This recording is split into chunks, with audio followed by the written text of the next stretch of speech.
ever let them silence you. Don't ever let them intimidate you. But don't ever hate them either. Don't ever let that happen to you. Pray for them. Pray, pray, pray for our opposition. Pray that they be won over to the truth.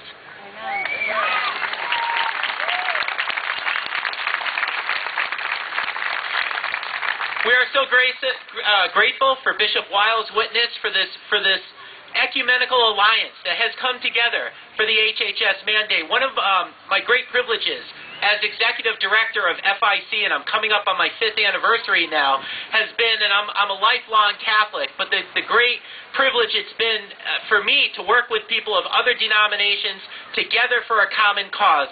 That's what this is about. This is not about any one organization. This is about the threats to all of us.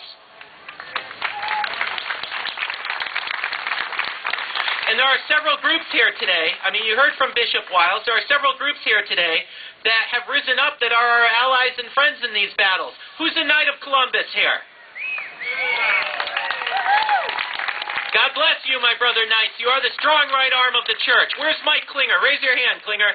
Right over there. If you're a Catholic man, you don't already belong to the Knights, go talk to Mike Klinger, one of our best friends in these battles. My own organization, the Family Institute of Connecticut, we have sign-up sheets over here. If you're not familiar with us, if you're not already on our email list, for goodness sakes, go sign up your name, take one of our packets, learn about us. We are your voice. We are the ones that have been leading this fight here in Connecticut. Gospel of Life Society. Is there anybody here from the Gospel of Life Society? Where's Eileen? If you're in the Norwalk area, if you're down in Fairfield County, make sure you get to know Eileen Bancini. Who here identifies as a Tea Party member? Look at this. People from every walk of life, from both sides of the political fence. Whatever your beliefs, we all understand that this is wrong. So what is it? What is it that we're talking about today? Well, I'm going to speak to this for just a few minutes, and then we'll go to the next speaker. You all know why we're here today. A few years ago, our president and our Congress passed a health care reform that is known to the general public as Obamacare.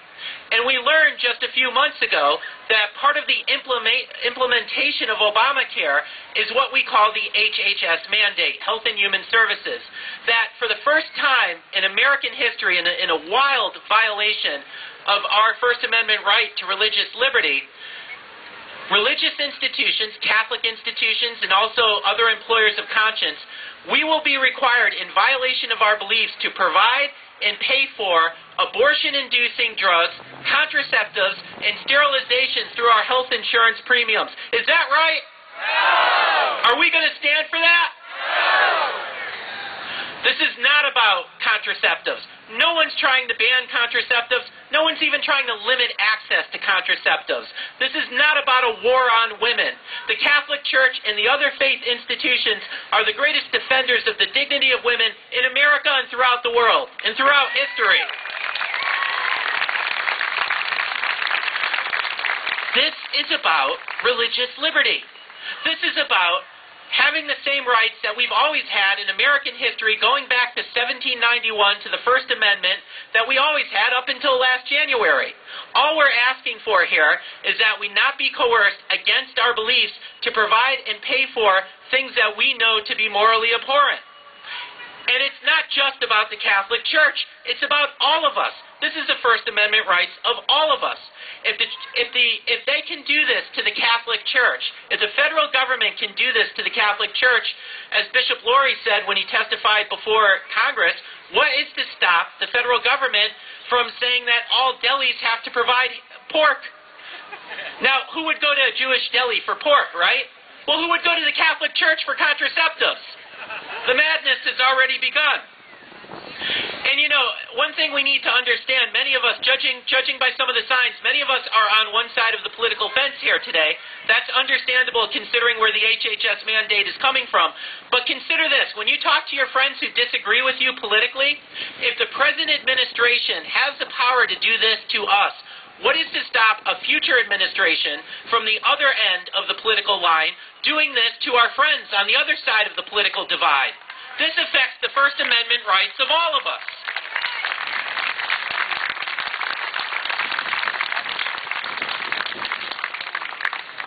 The federal government, for the first time, is redefining what qualifies as a religious institution in American law.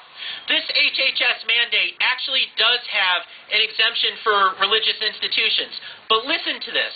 You qualify for this exemption, you're a religious institution in the eyes of the government, if you only hire members of your own denomination and you only serve members of your own denomination. Has that ever been the definition of religion in this country, of religious institutions? Has Christian charity ever operated that way in America? Going all the way back to Jesus, he and the apostles would not qualify under this exemption. They didn't check denominational affiliation before they fed the 5,000. Whether it's Catholic charities, whether it's the Salvation Army, Christian charity in this country has always served everyone. It has never discriminated. In order to qualify for this religious exemption, it would be as if St. Raphael's Hospital here in New Haven would have to throw out all its Jewish and Muslim and atheist patients onto the street and hang a sign on its employment door saying Protestants need not apply. Is that right? No. And we will stand against this. Another concern, the government is redefining what qualifies as health care in law. Think about this. If the federal government can now say that abortion-inducing drugs are health care that you must provide and pay for through your insurance premiums, why not surgical abortions? Why not euthanasia? We know it's starting to happen in the Netherlands and other places in Europe. What started off as permissive as assisted suicide, people are now being put to death against their will. If the federal government has this incredible power to say that we've decided that abortion-inducing drugs are health care, why not euthanasia? Where will it stop?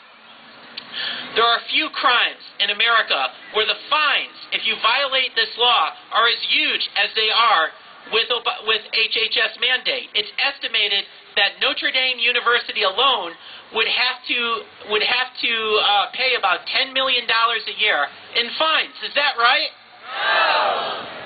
No, it's not right. And it's part, as you heard from Bishop Rosaza, it's part of an effort to push religious influence out of the public realm altogether, to take what we've always known, what it says explicitly in the First Amendment is free exercise, and shrink it down to something smaller called freedom of worship. You religious people, you can do that in your churches or in your homes, but for goodness sakes, don't bring it into the public square. Don't have any influence in public. Is that right? No. I'll tell you something else, and I'm going to end with this and we'll go to the next speaker. Something else that should concern especially the Catholics who are here. You may remember when the HHS mandate first came down in January, there was an uproar. Everyone all across the spectrum was opposed to this. And within the space of a few weeks, the present administration came up with something that they called an accommodation, which was, of course, no accommodation at all. Here's what should concern us. In the space of those 3 weeks, when there was an uproar against the HHS mandate, the administration refused to talk to the Catholic bishops, refused to negotiate with them, and the bishops, of course, in communion with the Pope, are the legitimate locus of authority in the Catholic Church.